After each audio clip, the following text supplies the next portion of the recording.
Good afternoon and welcome to How IT Leaders Can Support Their Health System's Precision Medicine Journey, a Health System CIO Media Inc. production. Just a little housekeeping before we get started. My name is Anthony Guerra. I'm the Editor-in-Chief of Health System CIO, and I'll be your moderator today. We're looking forward to your participation. You could send in your questions or comments at any time in the Q&A box, and we will take them later in the program. Just so you see how we're going to spend our time today, we're going to go about 35-40 minutes with our main panel discussion featuring Dr. Alistair Erskine, SVP, Chief Digital Health Officer at Mass General Brigham, Beth Lindsay-Wood, SVP and CIO at City of Hope, and Jackie Rice, VP and CIO at Frederick Health. So let's jump right in. Alistair, we're going to start with you. Can you give us an overview of your organization and your role? Sure. So Mass General Brigham is the organization includes Mass General Hospital, Brigham Women's Hospital, teaching hospitals for Harvard Medical School, based in Boston, Massachusetts. It's a $16 billion organization, does about $2 billion in research every year, full featured system, all kind of services, including a health plan.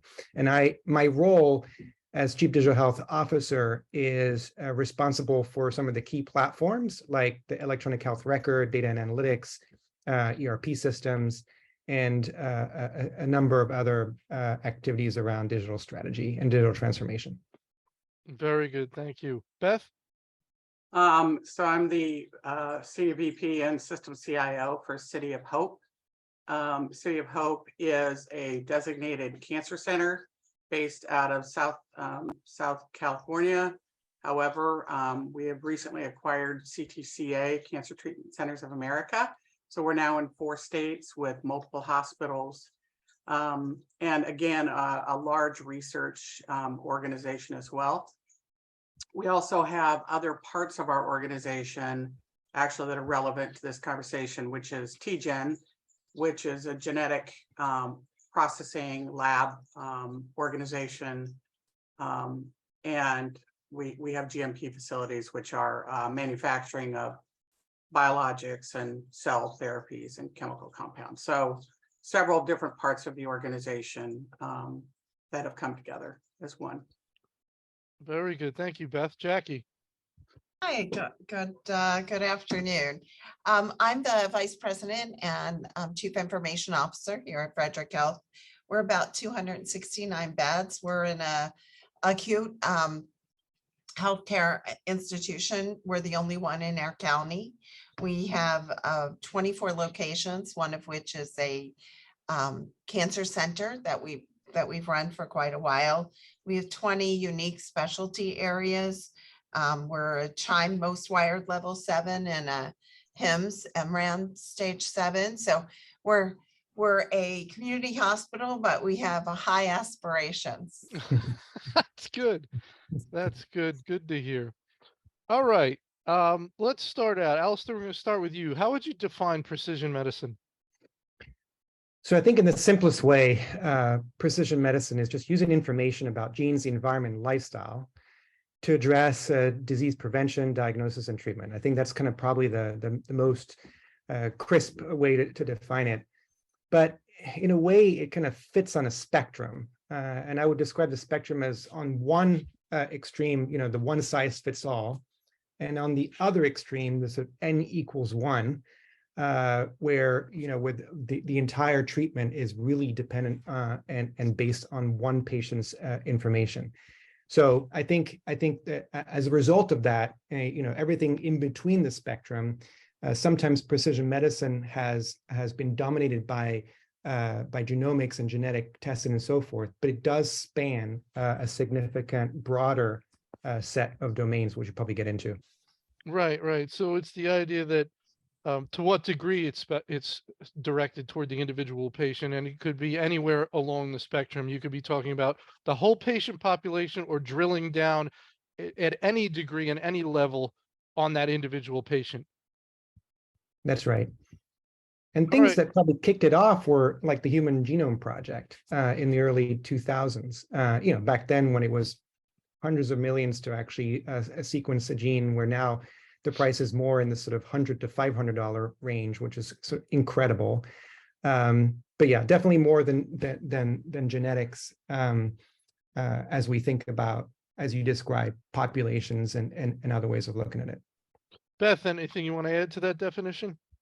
Well, I think our, in our case, it's very specific to cancer care. So I agree that precision medicine is usually labeled as a path with genomics to personalize treatments for patients, but it's really much broader. It's looking at other patient information, not just the patient in front of you and their genes and their cancer genes, but also looking at, I'll call it people like me, where they're looking at other factors that will play in personal data about the patient, whether it's determinants of health or, other information that would help with figuring out what the right plan of care is. And, whether they go on a research trial or get current protocols that are already in place, all of those things factor into that. I don't like to call it personalized care because it is pretty precise in terms of the kind of data that's used. But yeah, I would agree. Jackie, anything you want to add to the definition? Well, I agree with everything said. It really is providing that tailored treatment plan to a gene-informed approach. And we're looking at it broad for pharmacogenetics and even nutrigenetics. It has a broad spectrum here, but we think, I think, and my colleagues here think, in another 10 years, it's going to be like, they're going to look at us saying, how could you treat people without knowing their genetic information ahead of time? Because doctors don't do that without labs and imaging and those things. And I think the genetic information is going to be another big part of what would be expected that you would look at to determine your treatment. Yeah, it's a good point, Jackie. And I always think that at any point in time, you know that a certain period from now, people will look back at today and say, how could they do that? Right? So we know the best care we're delivering today, the most cutting edge, in 50, 100 years, they're going to say, look at those monsters. How could they have done that? Yeah. So it's just something we have to live with and be prepared for. All right, very good. Next question. Beth, we're going to start with you. Talk about your health system's precision medicine journey, and please describe some of the successes, challenges, and lessons learned. So we actually have a Center for Precision Medicine that's been in place for some time. It continues to grow and evolve, of course, as that field does. But what has happened, I think, over the last 5 years or so, I wasn't here for all of those 5 years, but this became a major strategic initiative for the organization. And so the focus on precision medicine has been, and IT in support of precision medicine has been a significant investment over the last 5 years or so. And so I would say that there is a center with researchers and physicians, a cadre of people both on the clinical side and the research side, partnerships outside the organization that have really come together to evolve the program.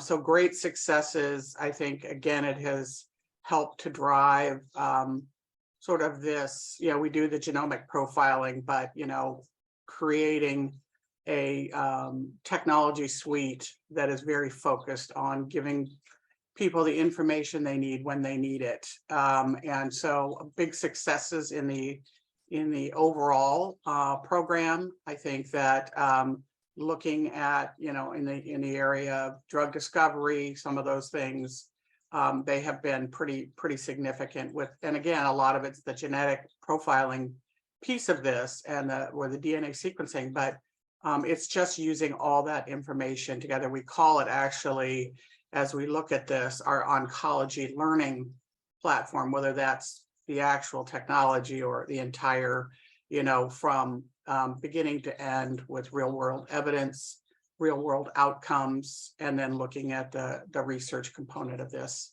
So, it is we're pretty far along. We're not all the way there yet. There's plenty of opportunity to improve, but I think that integration of the clinical physicians caring for the patient and the research folks that are doing a lot of this discovery has really come together as this being such a big initiative for the organization. So, and obviously IT, right? Yes. Clinical research and IT. And I was being humble. Well, I know, but you have to be, and I'm guessing this is sort of a best practice, is anyone that wants to move down this road has to have IT at the table. Absolutely. Can't do Right? it without us. Yeah. So I think we'll talk more about that in a little bit later. Yeah. But Jackie, let me get your thoughts on your precision medicine journey. Sure. Ours started a couple of years ago with over in our oncology area with prevention and hereditary genetics. But we decided we wanted to stand up something that was, we didn't want it to be siloed. We wanted a whole system-wide approach. So we formed a steering committee for that includes pharmacy and IT and many people in there. And so currently we have the hereditary genetics, we have pathology sits at the table, specific oncology trials, especially around urinary trials, precision medicine as far as making sure that we have the navigators to help both the patients and the providers. And we just started the pharmacogenetics this past year, which involves a lot of primary care doctors and our behavioral health providers. What we did back in June, we went live with an integration of the genetic testing into our EMR. We use Meditech. We're an independent hospital trying to stay independent out here. But Meditech was starting this integration journey, and we really wanted to be out there with them because we had already had this precision medicine program. So we're bringing discrete results in from about half of the labs that we deal with that come into the EMR. A lot of the genetic information for oncologists used to be in a 30-page document that would be scanned into this chart, this nice 30-page PDF that if you've ever hunted for scanned documents in your EMR, it's always fun for the providers. But then if you followed the oncologist, he would go and sometimes they would even print it out and highlight what they wanted because it is so much information. So having it discreetly in our system, within the lab system, has brought us a long way. It also lets them do ordering for their genetic testing, which saves a lot of time because previously we had these genetic tests, but you'd have to go out to that specific test for that specific lab and put in the order out there. And that would take a lot of time to put in all the patient information. So we feel like we've made a big step forward in incorporating this into the EMR. If you want providers to be able to use this information, you have to put it in their workflow, especially primary care providers who are, for the pharmacogenetics that we're doing in the behavioral health. They need it in their workflow. They have 13 to 15 minutes to see a patient.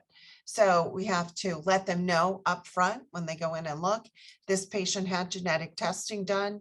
They can look under lab and they can be, the education that a lot of the primary care providers had, it's not that same in-depth education that maybe the oncologist had. So we need to provide, we worked with a third-party system, First Data Bank, that is producing a weekly update for what those interactions are, that when a doctor orders the medication, they're given those interactions with the level of evidence that's out there, and it's changing every week.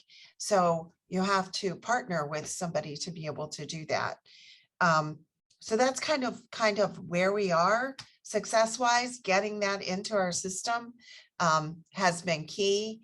IT has been a great collaborator with multiple departments to make this happen. The pharmacy, the lab, all of us together. Again, a great collaboration. Some of the challenges are the education for providers when you say, okay, you're going to see some of this genetic information. Now, in the primary care providers are like, I can't spend that much time. So putting it right in their workflow and making sure that we're providing that education, and then the education for patients. Educating patients is very important here. There are things that I've learned that like you're protected very well with your health insurance currently, with your genetic information, but maybe not so much with your long-term care or life insurance. And patients need to have an informed consent. And it's different than just going for your lab work and where it's going to set. They need to understand what's coming forward for them. You're talking about some concerns that a long-term care or life insurance provider would find out the genetic information and perhaps not be so interested in them as a customer. Well, the protections are not there. Mhm. The legal protections are not there. Right. So they could cancel those policies and the consumer would not be protected against that happening. Right. Right. So they got to catch up. The laws have to figure that out and catch up. Very interesting. Very good. All right, Alistair, your journey. What do you want to tell us about it?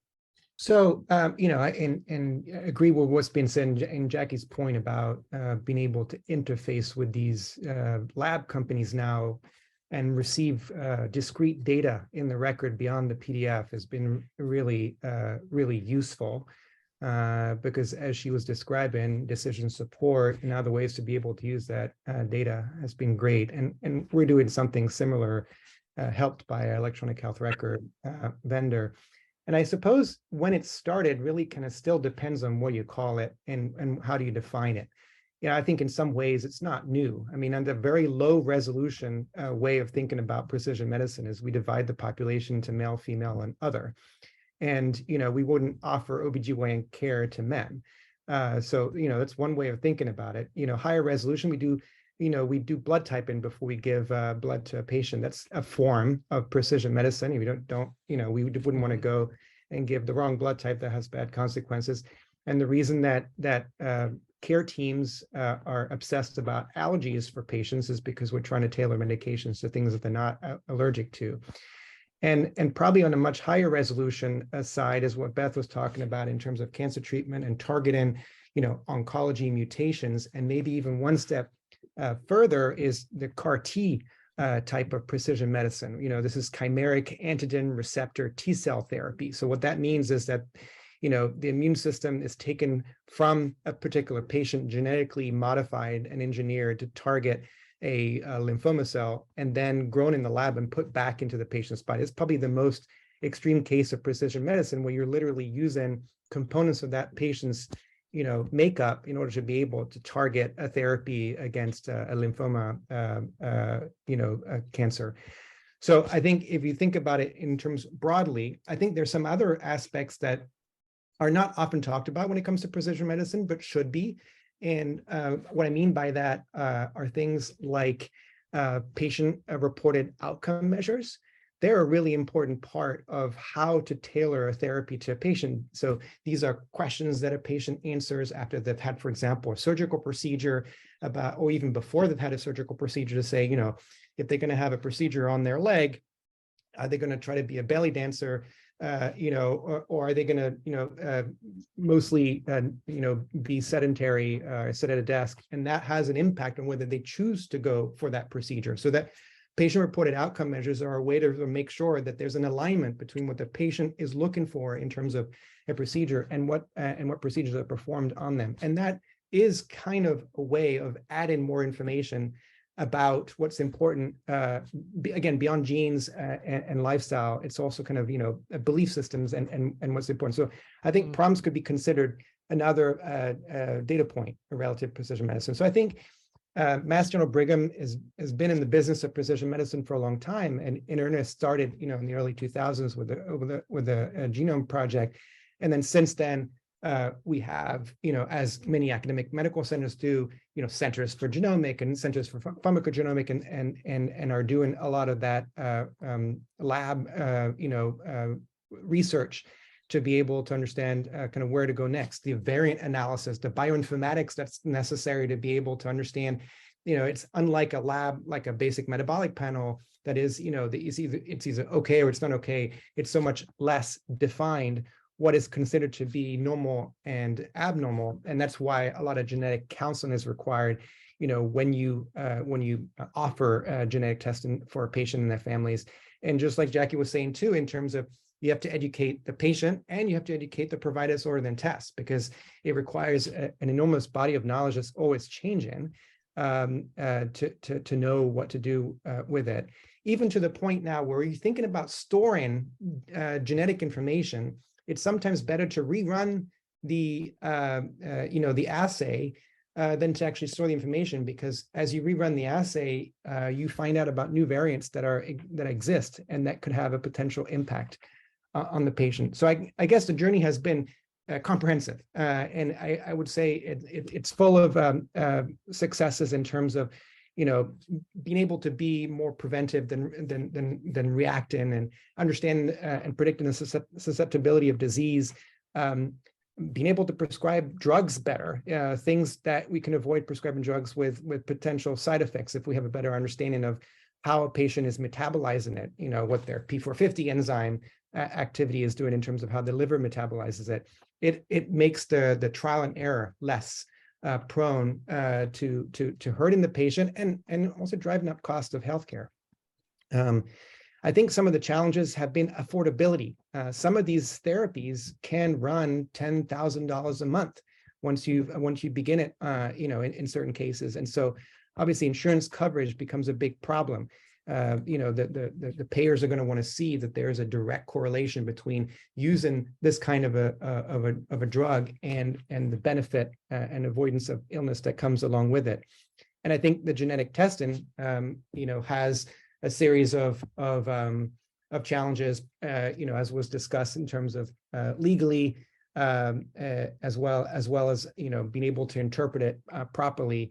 And I think that, even privacy becomes an issue, because you cannot de-anonymize, you can anonymize a chart that has somebody's gene in it, because it's so specific to an individual person. So that becomes another aspect that needs to be considered. So those are some of the lessons learned and some of the challenges we run into. But overall, clearly see it, especially as the cost becomes more and more compelling, separate than the bioinformatics analysis of the actual gene sequence. It's clearly something that is going to help not solve all problems in medicine, but definitely contribute to be able to tailor medicine.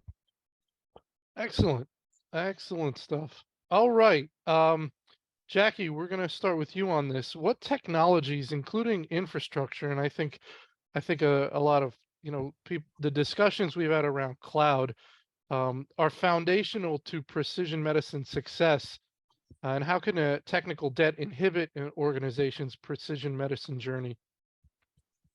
Well, it is an endeavor, and sometimes it does have that expense.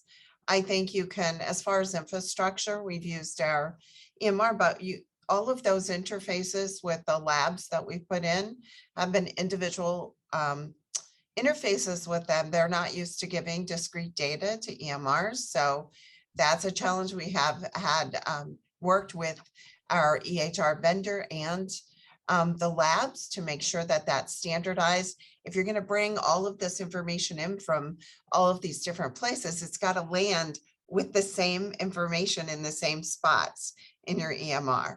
And that is always a challenge for all of these different entities, but we've worked through that. That's fine. I think talking about technical debt or how do you decide as an organization you're going to move forward with a precision medicine program for some of the bigger places like Mass General? I am sure that, you know, you have the funds for that. For more of an independent hospital, this is a big decision to move forward.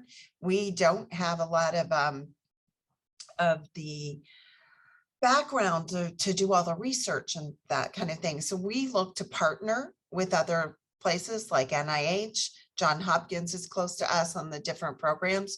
So we are forming those partnerships, especially with NIH. They're very interested in what we're doing, and they're kind of in our backyard.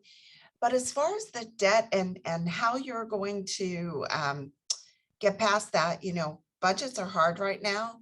And if you look at ROI on precision medicine, genomics, it's hard to come up with those hard numbers for an ROI, because a lot of what we're trying to do is utilize the genomics for disease prevention, treatment, management. So if somebody takes a test for breast cancer and they decide, okay, I'm going to have, you know, a double mastectomy, what is that saved? You know, how do you put dollars on that going down the road? Or if they find out this medication has helped me, is going to help me for behavioral health better. And I've been in and out of the hospital for 2 years. I haven't been on the right medication for my genes and what my metabolism is, but now we change them over and get them on the right medication. How are we going to measure that? How are we going to, you know, you can use the heart and mind stories, the wonderful stories that are out there. And I think you have to use those to get the funding for those of us who need to do that. But we are struggling with that ROI question, because it can be payers aren't reimbursing like we'd like to see them reimburse. And I think we all need to be out there trying to get that reimbursement done. But we have to prove to the payers of, if you let us do this, we can do this disease prevention and you're going to be better off as a payer. So all of those things come together as I think about what is the debt and how do you get that buy-in to do these kinds of programs when you're looking at budget. And Jackie, that's, you know, we talk about, you know, moving out of fee for service. That sort of hasn't gone as quickly, I think, as a lot of people thought it would with the pay for performance. So yeah, it's a much harder ROI in a fee for service world, because you're essentially arguing that we're going to treat people more efficiently and better, and we're going to keep them out of the hospital. Well, that's not a big winning argument when you get paid for having them in the hospital. Yeah, so that's one of the conundrums there, as it were. Alistair, your thoughts? Yeah, no, ROI to whom?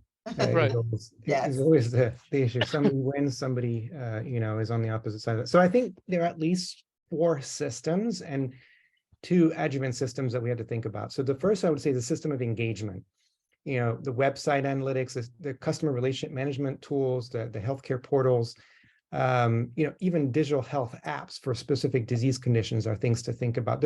How do you engage the patient? Because that engagement is going to be pretty critical, especially if you're starting to talk about collecting the data points for precision medicine.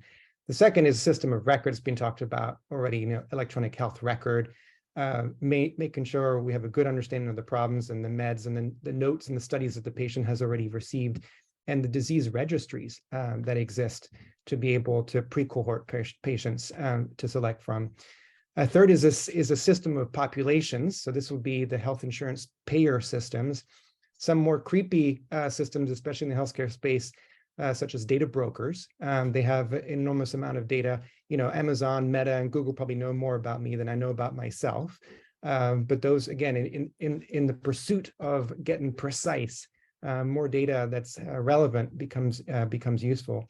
And then the last system, I would say, is a system of analysis and prediction. So this is the data lakes, the enterprise data warehouse, the tools for automation, and in particular, the engines to create AI algorithms or deep machine learning from some of the data points that we have, especially on the unstructured side. I think those are the systems that are necessary. And then the supporting adjuvant systems are interoperability between all of these systems.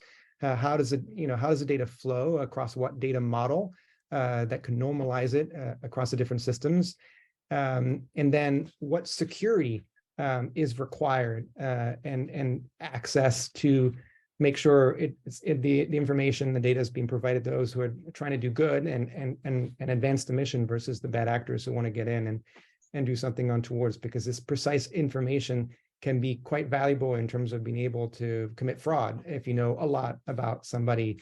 So you want to make sure that it's bulletproof security in terms of what you're trying to. So those are the systems I think about when I think about what are the the infrastructure required. In terms of technical debt, especially on the interoperability side, trying to make sure that your organization has a interface engine, an API engine, so the Fire-based API engines that can use open source ways of connecting systems to each other.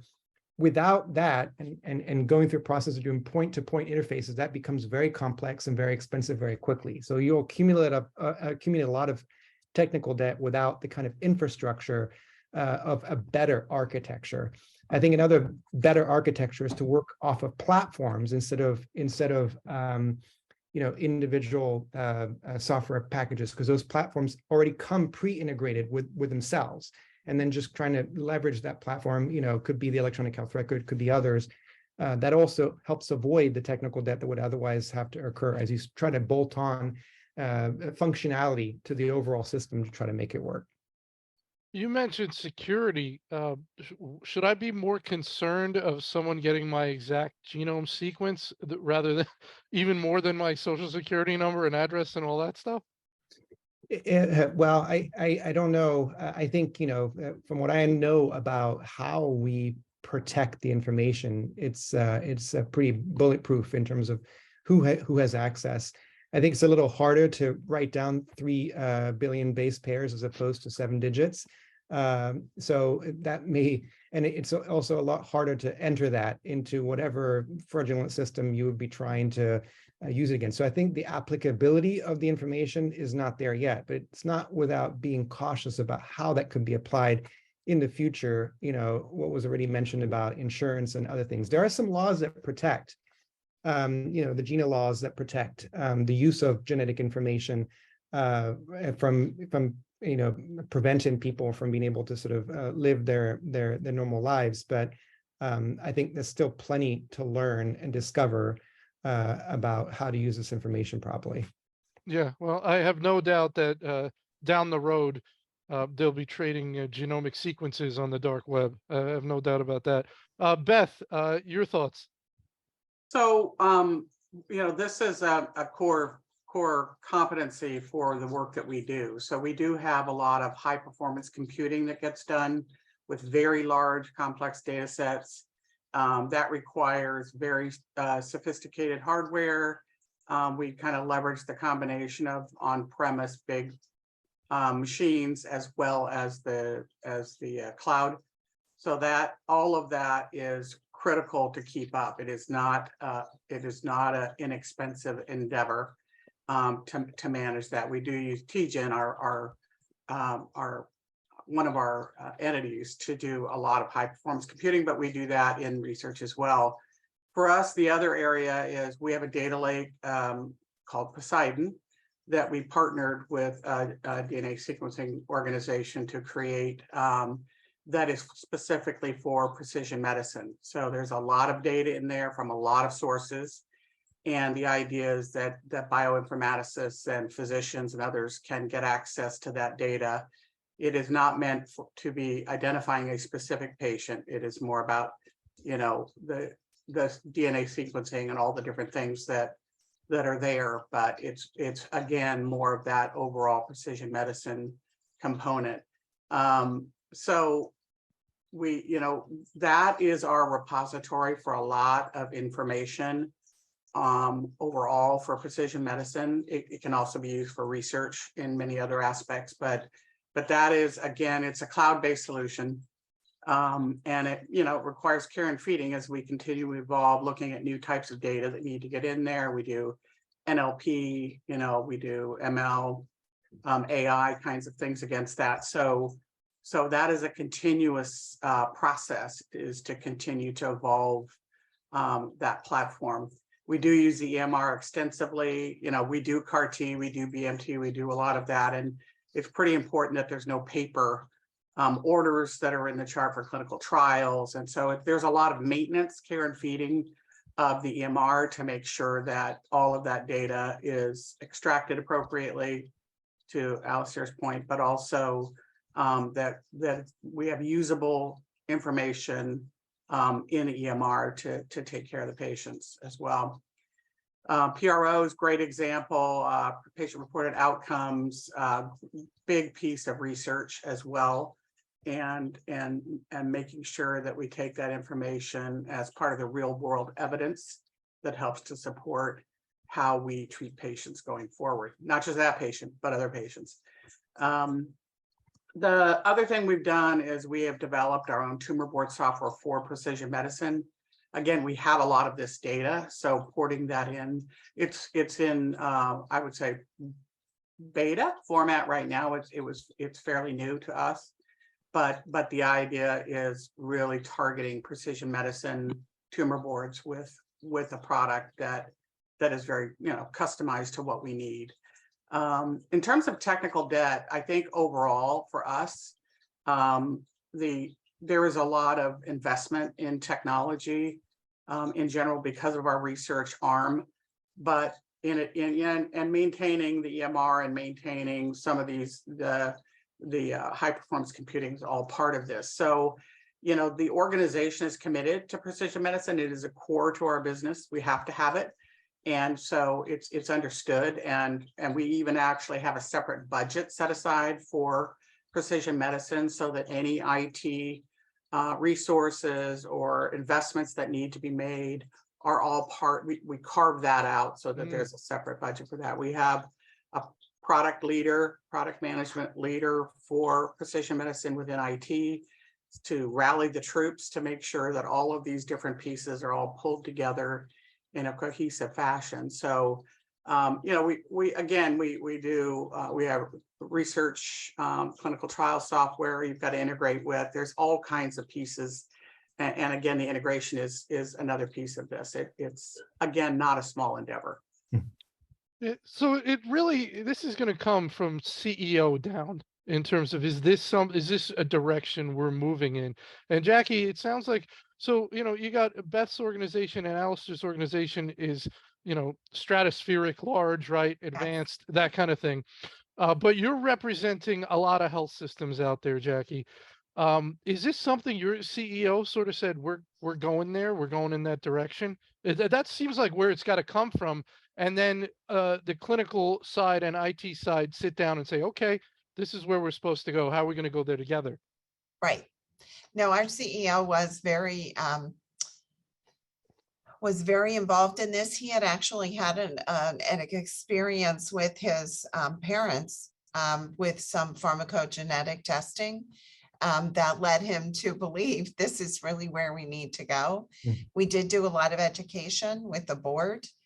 This is definitely supported by our board when we talk about funding and how we're going to spend our money in a community hospital. It's a big deal.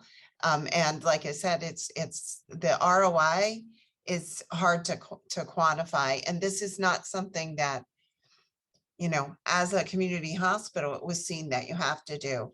We kind of believe that it is here.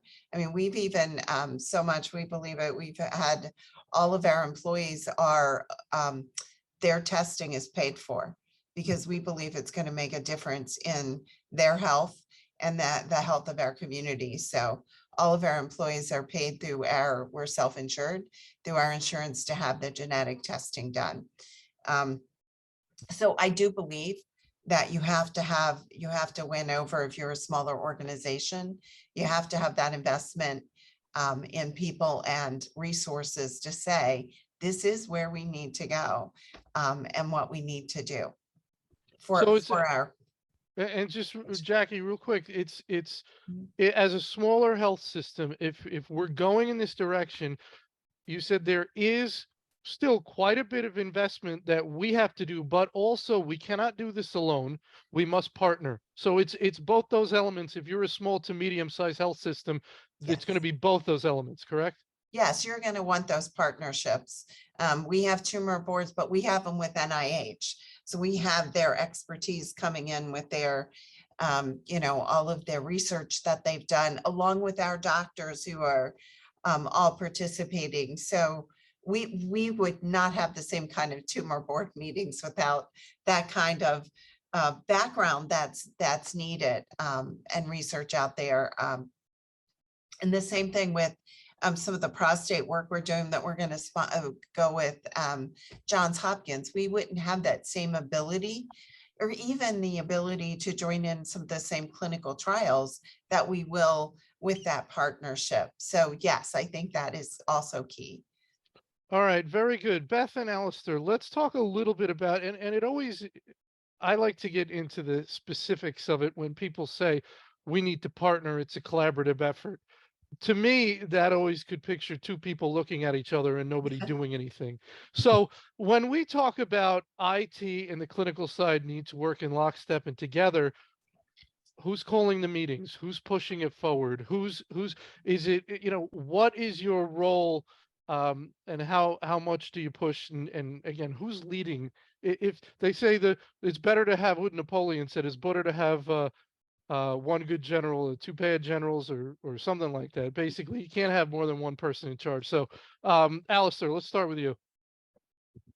Yeah, so the cop-out answer is it depends. So, who is really pushing for it? So it depends also, is IT considered a cost center that takes orders from the organization and then, fulfills that need? Or is IT a digital organization that's more P&L, run like a business, that's part of the strategy of the organization and is completely intercalated and weaves into the strategy of the organization? So depending upon where the technology shop lies along that spectrum, I think if it's more on the true partner in the organization, it may be that the digital technology with its knowledge of the capabilities and possibilities is pushing from their side the potential, because the vendors will come and promote the use, whether it's the electronic health record or a lab partner or whatever it may be. So there's exposure there, and then separately than that, of course, the research, the clinical use cases, the potential for net patient service revenue when it comes to people who seek this kind of care. That may also come from the business, so to speak. So I think it does depend. And at the end of the day, some of the solutions are just not vended. They a lot of this is cutting edge digital frontier. And so you start talking about things like next generation sequencing assays that just anybody hasn't, kind of put everything together, and you've got to do programming, and you've got to do, enterprise DevOps and organize that and so forth. And so that really does require partnership between the business and the digital group to make that happen. So again, sorry for it depends, but I think it depends. It's extremely interesting, as you said. It depends on how IT sits in the organization and sort of what the nature of that department is, but also roles. You're a physician. It's a lot easier for you to push this forward. A non-physician who's an IT leader, such as Beth, may want to take more of a support role rather than a driving towards precision medicine role. Beth, I don't know if you're up there talking about assays and pushing things, right? You might say, hey, I want to support you brilliant people on what you want to do, but this is your journey, right? I'm not a doctor and I don't play one on TV, but I don't know. What do you think, Beth? No, I mean, what you say is true. I think for us, it is driven by doctors, but we are a partner in this. And so, we have, I think, a good foothold in terms of how do we solution? How do we help drive? What is the next things that we need to work on? What kind of technologies do we need to be exploring? We've got to get out ahead of it a little bit, and we know what some of the problems are. We know structured reporting is a challenge, you know, so there are things like that that we have to be out there looking at, so that when it's ready, I joked about, you know, untethered innovation, but in fact, we do need to look at some of these technologies and look at trying to apply those to see if those are solutions that would work. So I do think that we're a technology partner. I don't prescribe to be anything close to a physician, but I think we do partner well with the precision medicine team. And also, you know, our clinical leadership, we do have a CMIO too that we partner with, that is focused a lot on research and where we're trying to go. So I think it takes kind of a village a little bit, and I do feel like my responsibility is to protect the work that needs to be done for precision medicine, because there's constant competition for resources and prioritization. We're building new hospitals, new cancer centers. We're integrating another, you know, health system that we just acquired. There's so many other things that could distract us from doing some of this important work. And so it's my responsibility to make sure that we carve out what we need to advance this, because our patients are counting on us to do that. So that is the messaging to the team and across the organization as we look at prioritizing and governance and all those fun things, is that we have to protect this. Very interesting. And it's interesting that you have a separate budget. That certainly speaks to helping. I don't know for how long, Yeah. but not everything is in that budget in terms of ongoing support and HPC types of things, but there is money set aside for some of the things we're trying to advance that I mentioned. All right, very good. I want to get to our Ask a Co-Panelist question, and I want to start with Jackie. Jackie, you have a question for one or both of your co-panelists.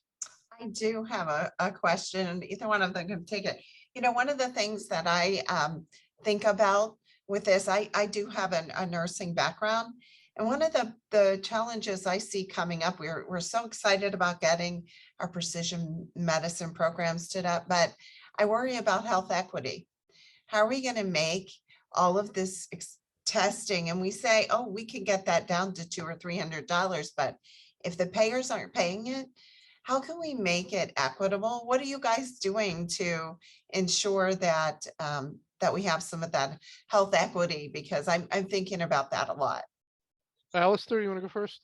Yeah, so my colleagues at Mass General Brigham have put forward in the past couple of years a United Against Racism initiative that is organization-wide, and it includes a number of things, but one of them is to address tequity, as the term seems to be described. And tequity, the idea behind that is we cannot design technology that only works on a smartphone and assume that everybody that we manage and treat is endowed with a smartphone. So every time we've developed something for a smartphone, we're also thinking about what technology divide are we creating, and then how to fill it. So it may be that the alternative is an SMS texting strategy if you're going to have some sort of means to communicate with the patient on a smartphone. The same is true for treatment. Obviously, a lot of our organizations, healthcare organizations in the U.S. are not for profit, which means that 12 to 13% of all the care is given back to the community, and as such, you're offering a certain amount. It also depends upon how capitated the population is that you serve. How much on the value-based care spectrum have you traveled? Because just like you, Jackie, in terms of your organization, at least for the self-insured, has chosen to do genetic testing. That obviously helps get rid of some of the bias and the problems that would accrue if you offer it only to one population and not the other. I guess the last thing I'd say is we need genetic information from all people to be able to make sure that this is useful and accurate, as opposed to, we need the diversity in the population to be able to make sure that we have the right information and can make the right sets of predictions. And so excluding a particular population it doesn't do anybody any good. Beth?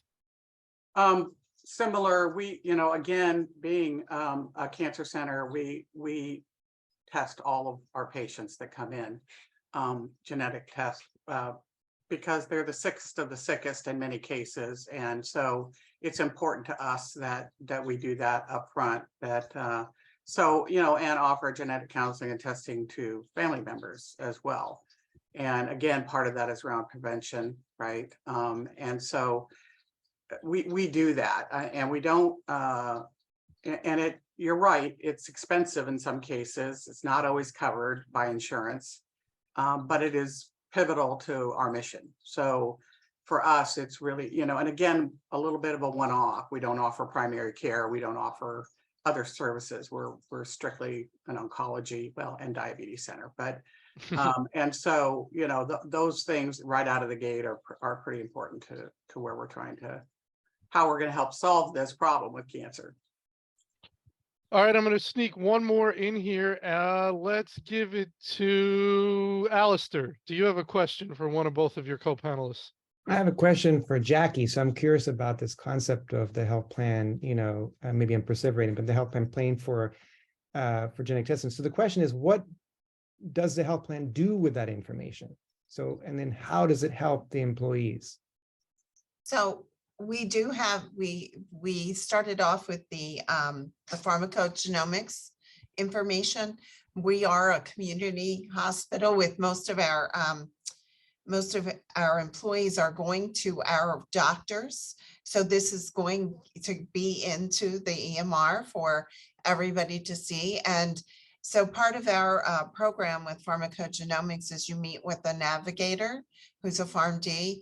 She talks to you about the program. She does the swab, which is the testing. When it comes back, she meets with you for an hour. So she's dedicating an hour with the employees to go over their information that came back and highlight any areas that she feels for that piece of it could be an issue. And then that information is in the EMR for their providers. So it's educating both of, it's helping to educate our providers. We also offered this for all of our providers. So they could understand, what is this thing you're doing? What does it mean? And what information do you get? And what difference is it going to make to me? Well, you know, maybe you're not on the right statin, or maybe you're, you know, for looking at your medication. So it's twofold in that we think it will help with that prevention. It also is a good education all the way around.